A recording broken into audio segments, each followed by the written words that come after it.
Well, a very good morning to you. How is your morning? How are you doing?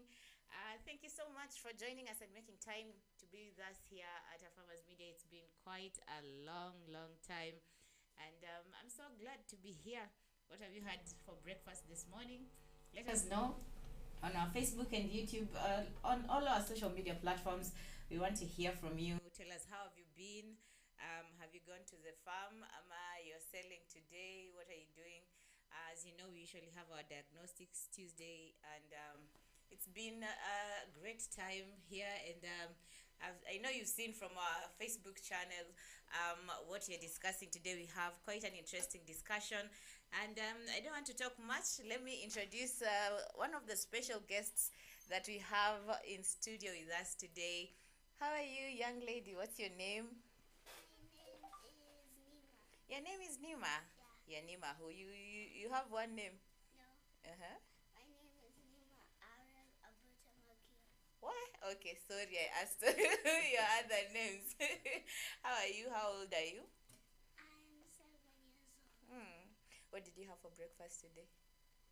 I had tea with mandazi. Tea with mandazi. Yeah. Nice. And I see you've been accompanied by one of our very own Daktari. How are you? How have you been? Wepotelea wapi?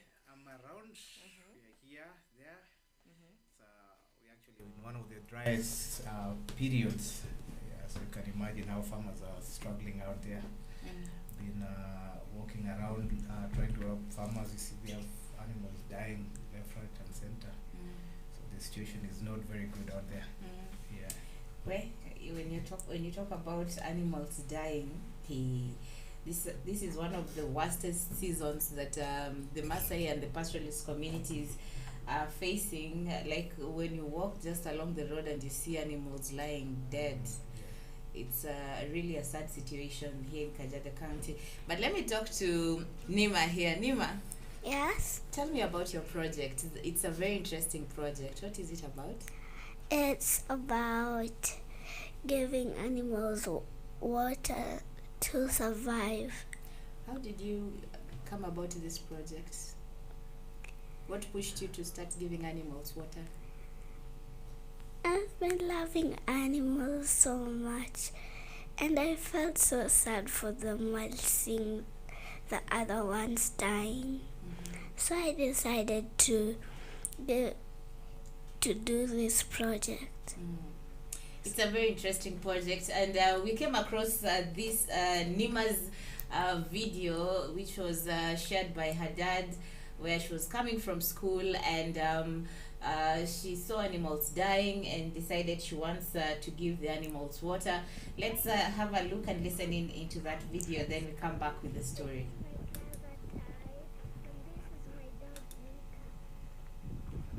When we usually go to school in the morning, we see a lot of antelopes and they're usually thirsty and hungry. So today I've decided to help them while giving them water. So we're going to put water on buckets, and we're going to put them somewhere around there where they normally drink their water, where they normally take their food, and we'll see how it goes. Are you excited to do this? Yes.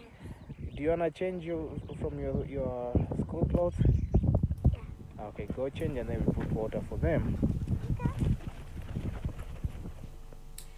Very interesting there. Nima telling her story, how she was coming from school and then she saw animals dying, and she decided to get into that project, and she's being assisted by her family and I think close neighbors who live close by her.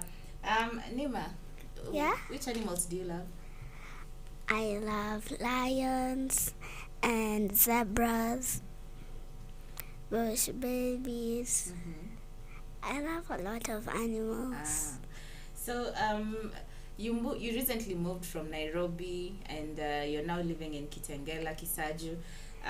What new things have you seen from the recent move that you moved? In Nairobi, usually there's like no wild animals. It's just domestic animals. By here in Kitengela, I see a lot of wild animals and also a lot of domestic animals. Nice. So now this project that you're doing, where do you get the water and how are you going about it? I know you'll tell us a little bit about it and then your dad will expound on it. Okay. I'll get the water from...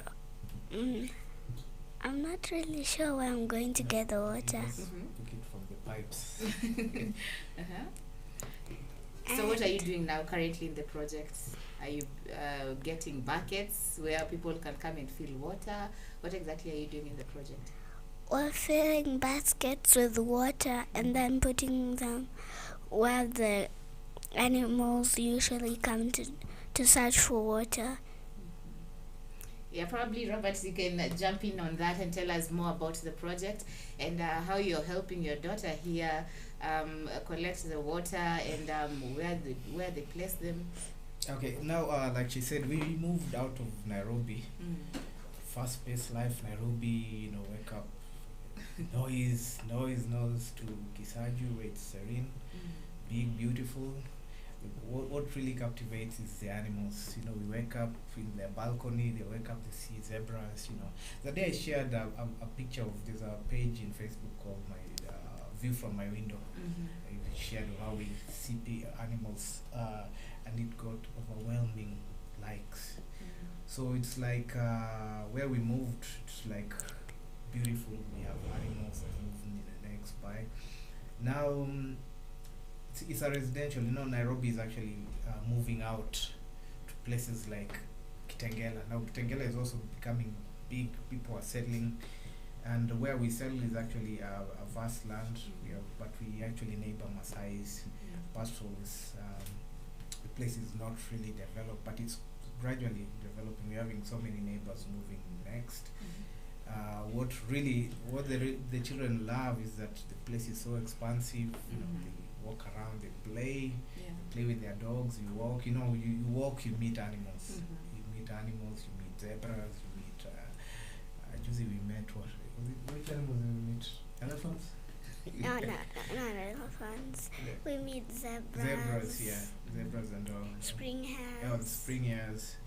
So and dicks and all that. So it's quite something captivating for somebody who's lived in the city, especially for the children. They love to integrate with the animals.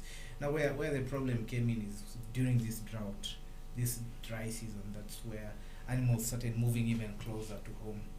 There are places where there's a river next to our place that's gone dry. So the animals. So what happens is there's a place where I piped my water from one of the boreholes around. So I piped the water, passed underground, going all the way to my house. Now you see when the water passes underground, the animals get the smell of water. You see, they can smell the water. So when they smell the water, they come, they're searching for it. They can't because it's underground. So we find the animals, moving around to where we put the water. So the girl felt really sad that we have water, the water is passing out, but they cannot get access to that water. So I saw her getting her buckets, filling them, and putting there where the animals, think there's water. That's where they go and we left the buckets there at night. We come in the morning, we found that the animals have drank the water. It's really good because there's totally no river, nowhere they can get water at all. And they've come so far. That smell of water is the one that has attracted them. Yet the water is underground. So we said, let's give it back to them. That's when we put the buckets there. Now we want to expand this project to a bigger project. We want to do water pans. We've done 1 or 2 water pans, but they are dry, and we need to fill these water pans with water. Filling like the water buzzers are about 20,000 liters. So if we can fill one water pan with about 100,000 liters of water, that can take us through up to January there. We can expect a bit of water. So what we're doing is just a short-term mitigation measure, and we're just expanding from what she started, which is a brilliant idea. And I remember there's somebody who did almost a similar project in Savo, where he put water. Now this is not like Savo where it's protected by KWS. this is not a reserve. This is where animals just roam. Yeah. There's a reserve. There's a game reserve in on your way to Mount Kilimanjaro near the frontier of Kenya. But the animals now move closer to us because they don't have food, and during water. this and water, and during these periods when they're very vulnerable. So moving closer to humans gives them some bit of security. Yes. Very interesting. And I know the post that we put out there on Facebook, we asked, what were you doing when you were 7 years old? Would even think of giving a cat, let alone the wild water? Like, how was your reaction when you saw your daughter doing that? Like, were you shocked? Were you probably I'll ask my director to show some of the pictures where this young lady has buckets and the way she does collect the water. But what was your reaction, Robert, when you found out that she's giving water to the animals? You see, it's quite interesting that you're seeing. I mean, it's ingenious because she just carried buckets, said, "I'll just put them where these animals are," because what they just want is water. Yeah. Nothing else. They don't want anything from us. It's just water. We have the capability of having water. If you can see from the video, see how dry that's where they have put the water pipes. So that's where they hang around. So she said, this is where the animals hang around. Why can't we put water there for them? So she started with those buckets. They come, they quench their thirst, but unfortunately it's not enough. Yeah. So we pulled the brother. You can see the brother there came, helped us. You can see how the place is expanded. It's very dry. They don't even have anything to eat. What they need is just water, nothing else. So it's her and her dog. They walk, they carry the water, put them there. The little animals that they come and drink. They drink the water. It's quite asking for her, but you see, that's a sacrifice that you can do. Not so many people can sacrifice such a thing. And not so many. You tell me 7 years old, I can't even. I remember I used to just play and bully other children out there. It's exactly what was running in my mind. Like, Yeah. but that's very important. You know, Nairobi, the life is very fast. It's People. very fast. How do you go about it, Nema? What time do you take the water to the animals? Like, I take it in the morning because they come at night. And in the morning and after she comes from school. So, like, you do it on a daily basis, every day. Yeah. What motivates you? Is it that when you take the water in the evening, when you come and find that they've drank the water, you feel like they need more? What pushes you to continue giving them water on a daily basis? Because I feel so happy when they drink the water. So I just decided to continue putting more water. When did you start putting the water? How many months or days ago? It's almost a month now. Almost a month.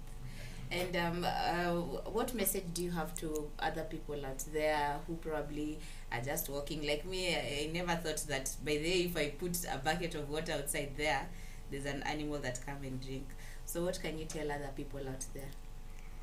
You should be caring for animals and giving them water and treating them well.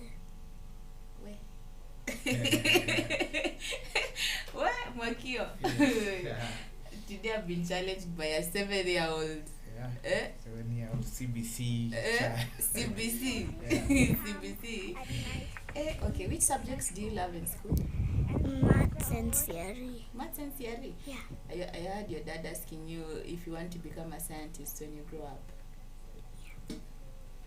Which science? Like anthropologist who studies animals? Or like your dad who does aquaponics? Which kind of science do you love? Or a doctor? You want to become a doctor? I just want to study about animals. To study about animals? Yeah. That is nice. It's called a zoologist. A zoologist? Yes. Or you can become an animal doctor. Or a vet? A veterinary. Okay. You will be a veterinary. You start, your dreams are valid when you start thinking about it when you're young. And I've realized she has a passion. She loves her animals, though she's scared of one dog there. she's scared of one of our dogs. But she's really passionate about animals. You know, you can see it from when a child is young. Yeah. That she has passion. And you know, I think there's a clip somewhere where we approach even the zebras. Really? Yeah, we can. We need to see that one. We need to see that the one. zebras and you know, it's quite interesting that we can be able to live with the animals in such unity without interference. Though we've realized we see some of the people come to hunt some of the animals and we are not happy about it. Yeah. We cannot do anything because it's something that the chain has always been there. That hunting, that's not even our work to protect the animals, but the least we can do, even if it's one bucket of water that the animals can appreciate, that's the least that NEMA can do, and that can go in and, you know, impact the animals. And you know, so because what I know is from the little biology, you know, these animals during dry period, what they survive is the dew from the grass that they eat. That is where they get their hydration from. So even a bucket of water can help. So we pulled it, like the family and the friends. She had some friends who came over and helped her put buckets of water. So the more buckets we put, the more animals come to drink, and they feel like safe. Also because they feel like at least we are somewhere where people can care for us. So probably I know in future we might need some help of people, well wishers. KWS, I know it's not, I don't think it's there, but it's their mandate to protect the animals there. So if they can come and help us, yes, what we just need is people helping us put water to these ponds. We've dug water ponds. Probably from the pictures you can see how dry the rivers are. But we have built water ponds there. What we just need is just fill them. And you know, once you fill these water ponds, I mean, it can take you for a couple of months, 3 months. But what we're really thinking about these water ponds is that once we fill them, it's not only helping the wild animals, it's helping the Maasai, the Maasai sheep and the Maasai goats. From the pictures you'll see dead animals from where we are. We walk there, it's like Valley of Dead Bones. The drought is really traumatizing, and you know, when we work with the children, they look at all that. They've never known the 1 year that we've lived here. They've never seen a situation that bad where we see dead animals everywhere. They thought life is just all about, you know, and they didn't know that God protects. They were like, God protects, but sometimes you can lay a hand to help. So what message do you have to probably your dad and Mwakio? What message do you have to your daughter to motivate her to continue doing what she's doing? What can you tell Daddy? To continue helping me to put water for the animals. And to help you carry the heavy buckets of water. Or probably put a tap where you can just be opening for the animals to come and drink. Right? Moki, what do you have? What message do you have for this young girl? You see, I was very encouraged she's the one who motivated me to even come up with this cause. And I've shared it with a couple of friends from the university in the US. Few friends from Australia, and we want to come up with something big. I know she can become an internet sensation for the positive part of her helping helping nature. And with that, she's also learning to take care of nature. She's learning a lot. Want to see anybody who can come out there, even a school that can come and join us to do this, to make sure that children can come with their own initiative. That can help. I'm really encouraged with her because that gave me a motivation to see if we can do this thing bigger. How can we have mitigation that can extend or can help in case we have future droughts like this? What can we do as people? I know we cannot like save the whole world, but that the little that we can do, it goes a long way. It can go a long way to help the nature, to help the environment.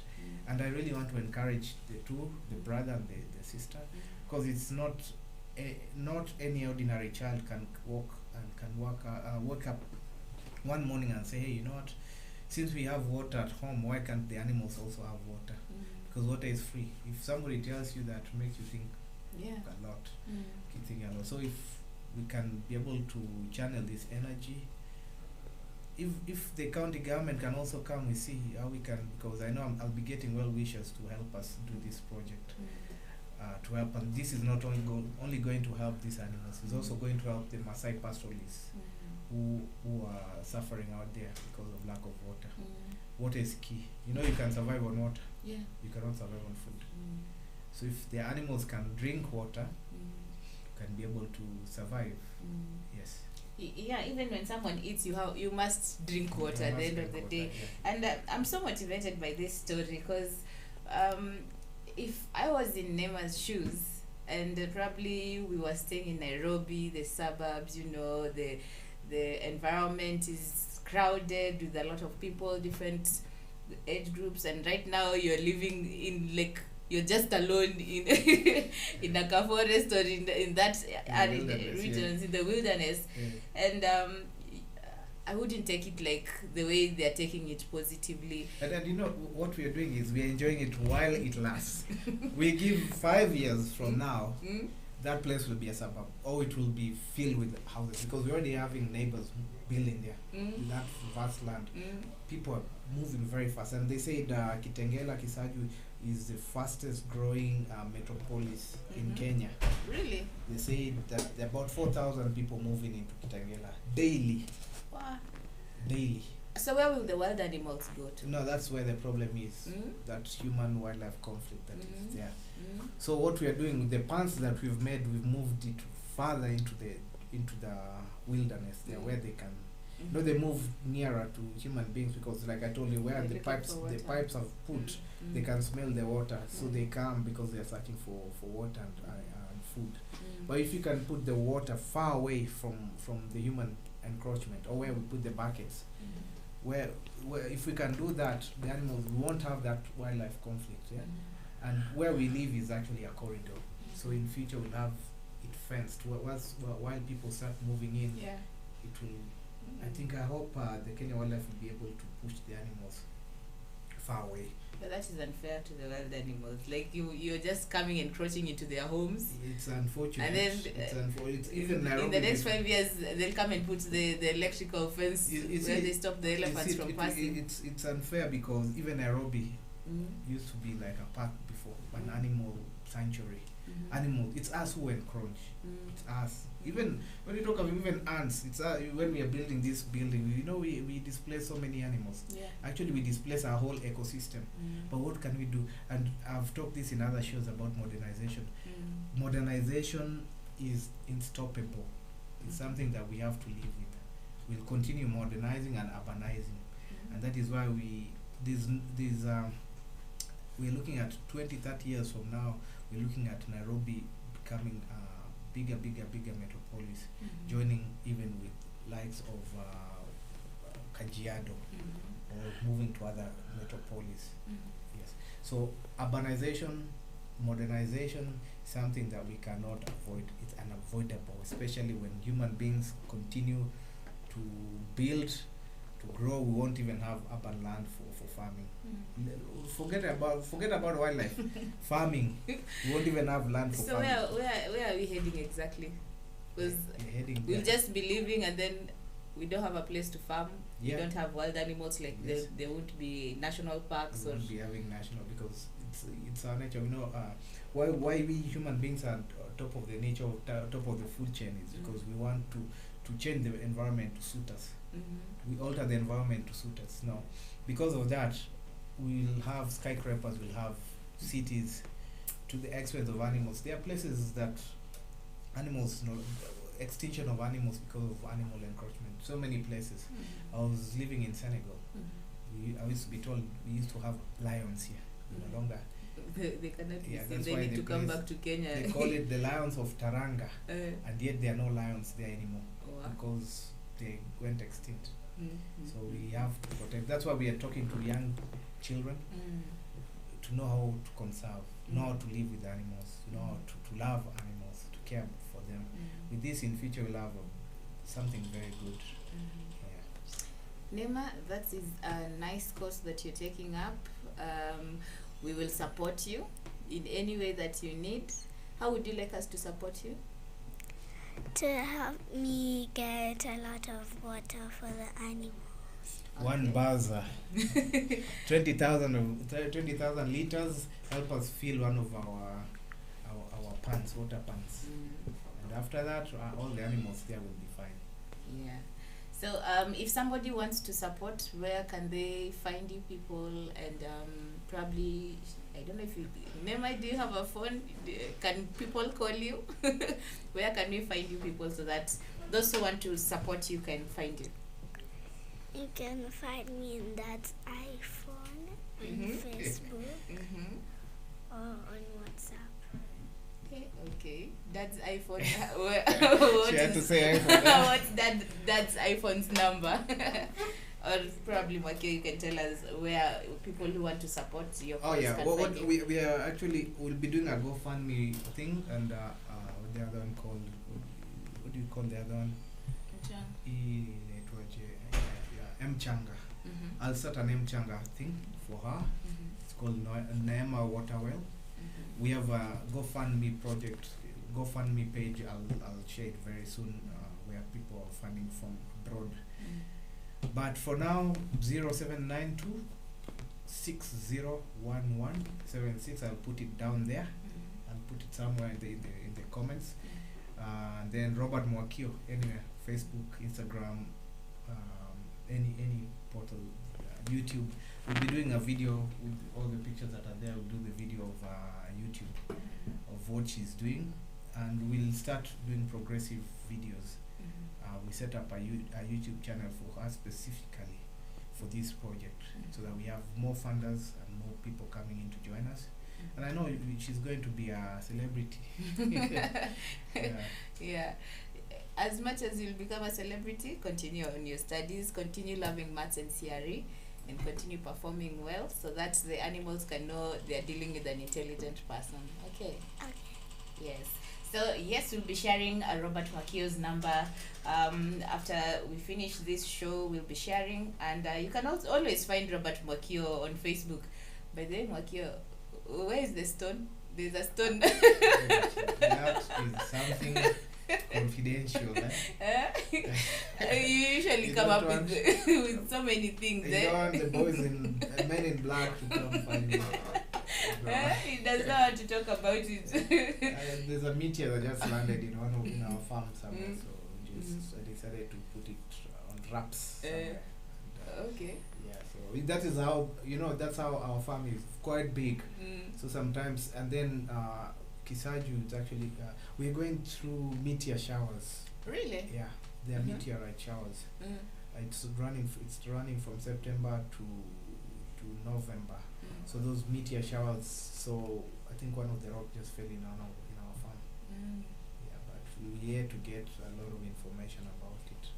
I always follow you on Facebook, and I usually see the things you're like, okay. Yeah. But since you don't want to talk about it, probably I'll just ask our director to share some of the pictures of the drought situation that is currently being experienced in Kajiado. Probably Mwakio, you can take us through how. No, those are the rivers that are supposed to be serving animals. This is supposed to be a permanent river.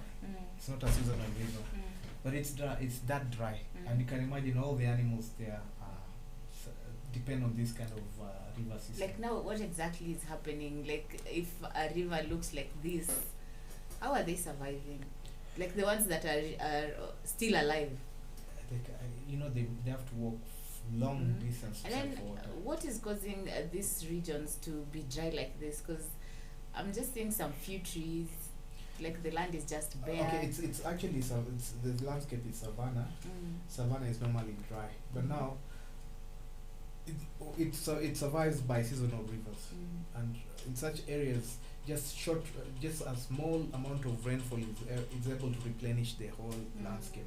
But now the situation where we don't even have that little water, that little rainfall to sustain the area. So that's why you'll see acacia. For you to see acacia tree drying, it's quite bad, because these are adapted for such kind of ecosystem.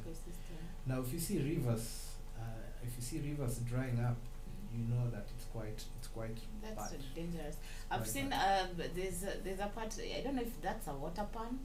Oh yeah, it's a water pan that is dry. That's where Masai is The one actually. that has the black. Oh yeah, that is. thing. Yeah, that's. It's one of the water pans that you we've guys are. we've done that water pan.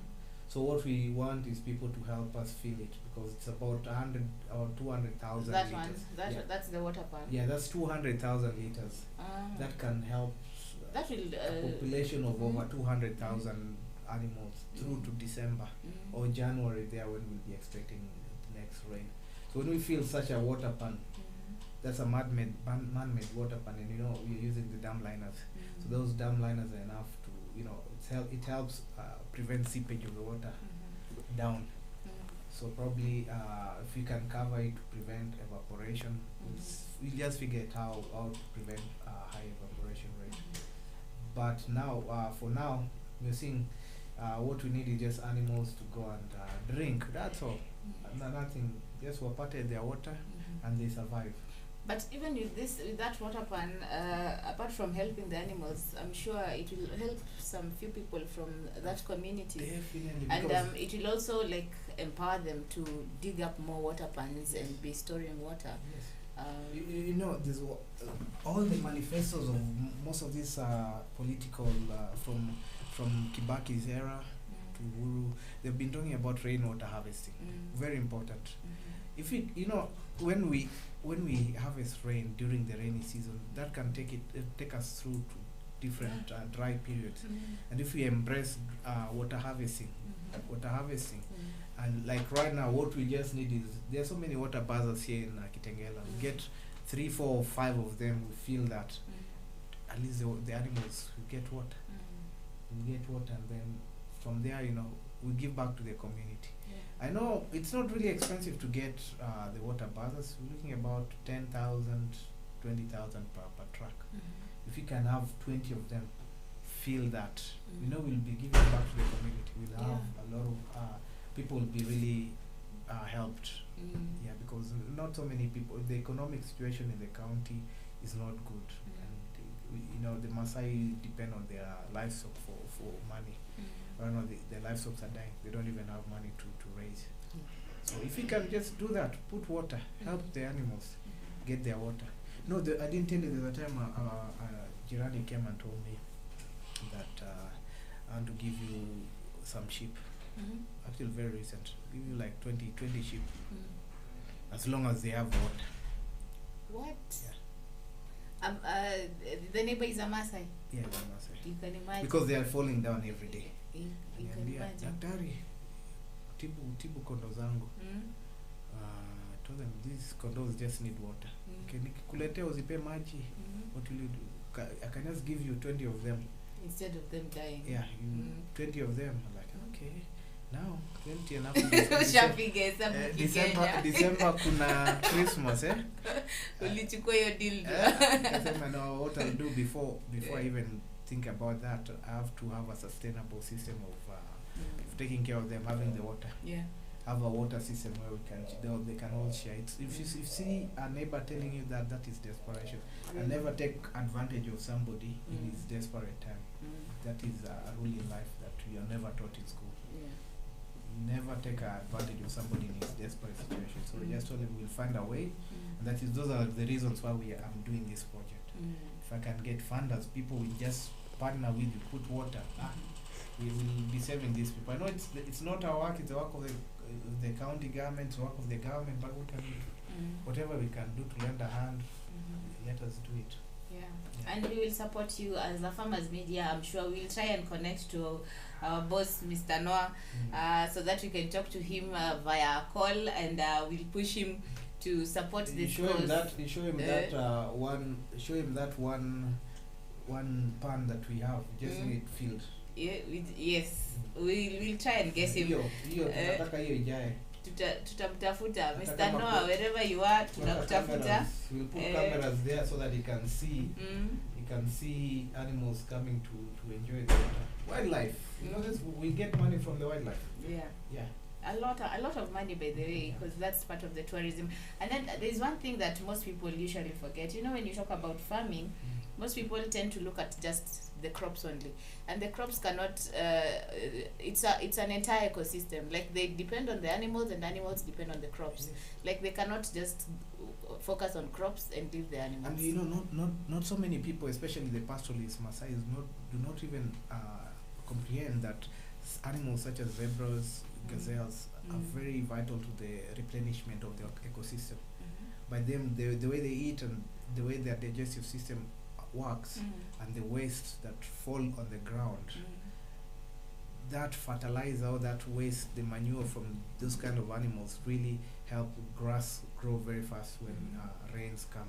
So it's very important that the Maasai community are educated about the importance. What I know is the Maasai are very educated, are very knowledgeable of the importance. Yes. But now these people who are moving in, you see, the people who are moving into such areas to search for jobs, search for construction work, they find themselves living. Some squatters, some of them are laborers. Now those are the people who go and hunt these animals. Very bad. Yeah, you find. I didn't want to share some of the pictures, graphic of how they are hunting these animals and they're killing them, and we can't do anything about it. That's bad. Yeah. And we need to actually condemn such acts. We'll be taking a short breather. As you see, Nema is getting quite bored in the studio because her part is done. Yeah. But Nema, we wish you all the best, and we will support you in any way that we can. I want to rush and look for Noah so that Noah can pledge his support here for your project. Yes. And yes, so we'll replay Nema's video where she talks about what she does and that project that Nema is working on, as we try to get Noah on the line so that we can have this show rolling. We'll be right back after the break. Don't go too far.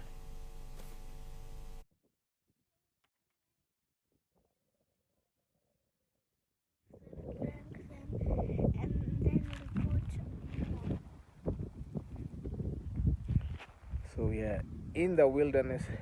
So they normally pass here because we have our water pipes that pass here, so they can smell the water, but they can't get access to it.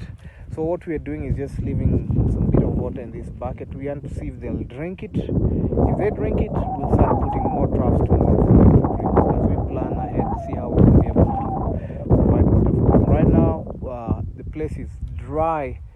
The animals are thirsty and dying, and we're trying our best just to try to give them water. All right, Mika?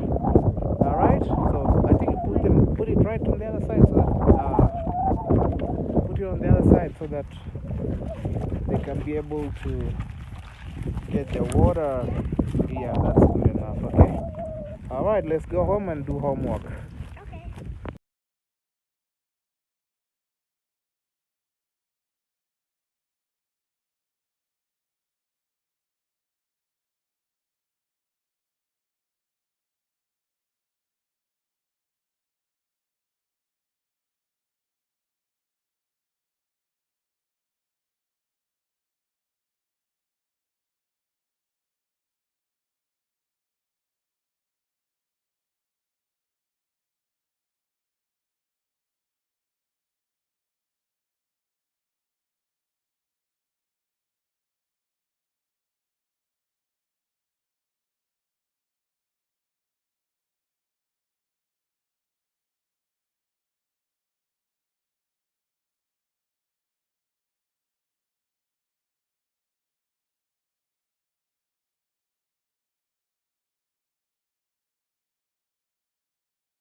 Bila catch umbrella. Wait a little bit.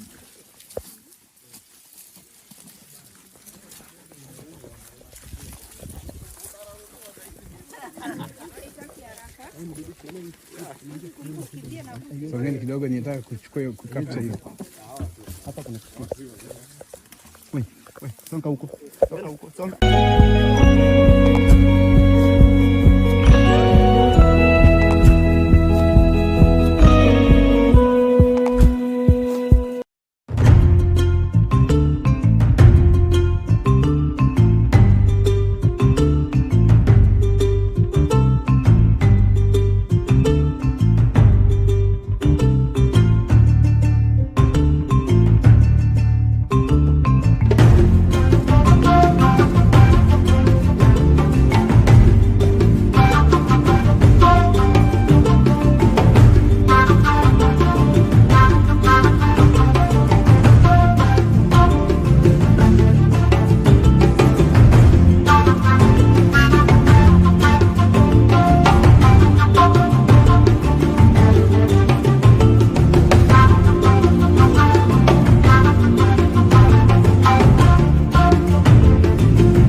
Sinaona sasa watakuwa andresi. Agriculture is the art and science of cultivating the soil, growing crops, and raising livestock. Agriculture provides most of the world's food and fabrics.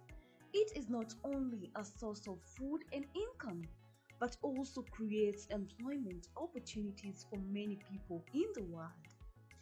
Over 1 billion people worldwide work in agriculture, generating 2.4 trillion for the global economy. The global impact of farming on the environment is revealed that 40% of the Earth's land is now given over to agriculture. Agricultural development is one of the most powerful tools to end extreme poverty, boost shared prosperity, and feed a projected 9.7 billion people by 2050. And we, the Our Farmers Media, roll the carpet for you as we welcome you to our thrilling farm visits to different farmers that educate and inspire you in different sectors in agriculture.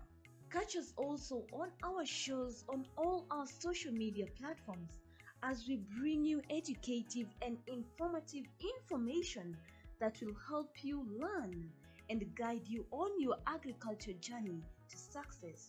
Our farmers attain knowledge and grow profits.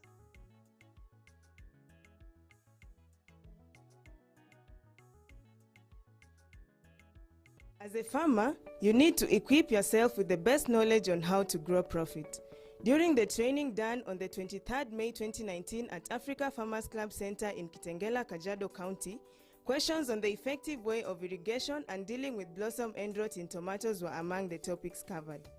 Agriculture is the backbone of most economies in Africa. Farmers should therefore keep up to date with farming practices for increased productivity.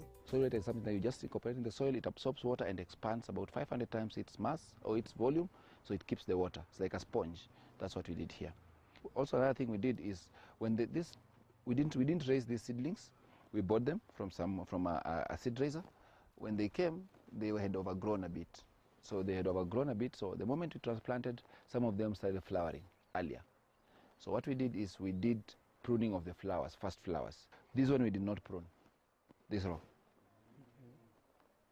Okay. So this one we did not remove the first flowers. We didn't. But what we realized is if you remove the first flower, the plant tends to branch. Okay? Yeah. But the productivity of this one, it seems is not very bad.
welcome back.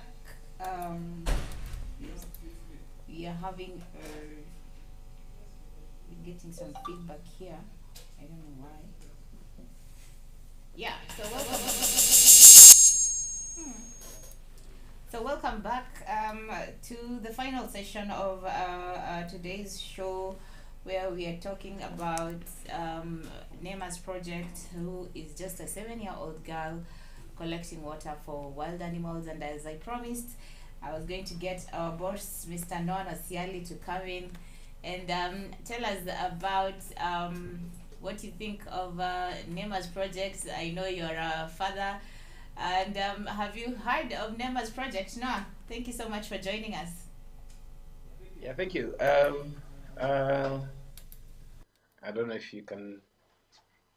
Yeah, I can hear you. You can hear me. Yes, you can hear you. Yeah. So what I can say, first of all, it's very commendable at that age, and doing what she's doing. It's very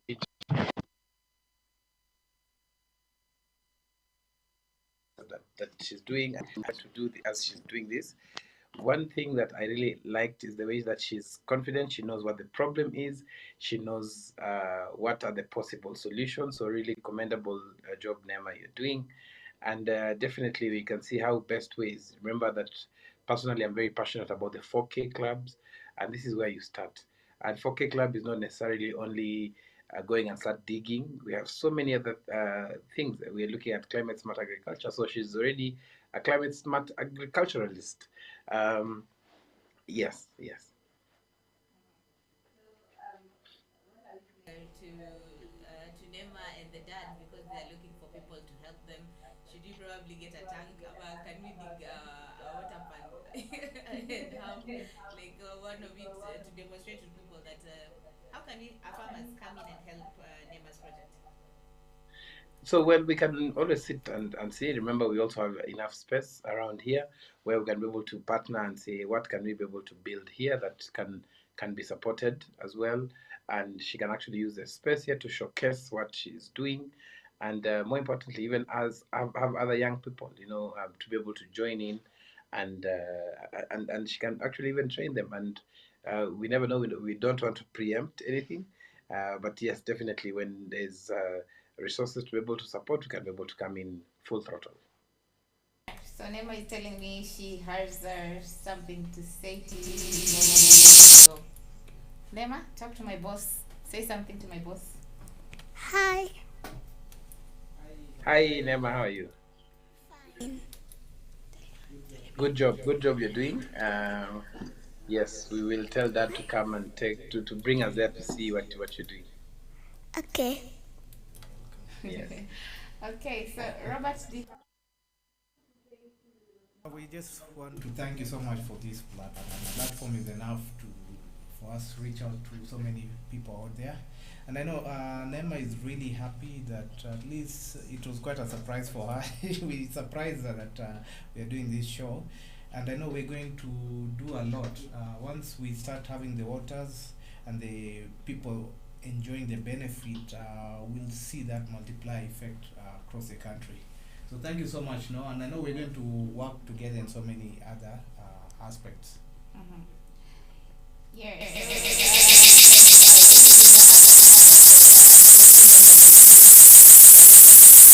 Nema, I was going to get my boss, and we are really looking forward to working with you people.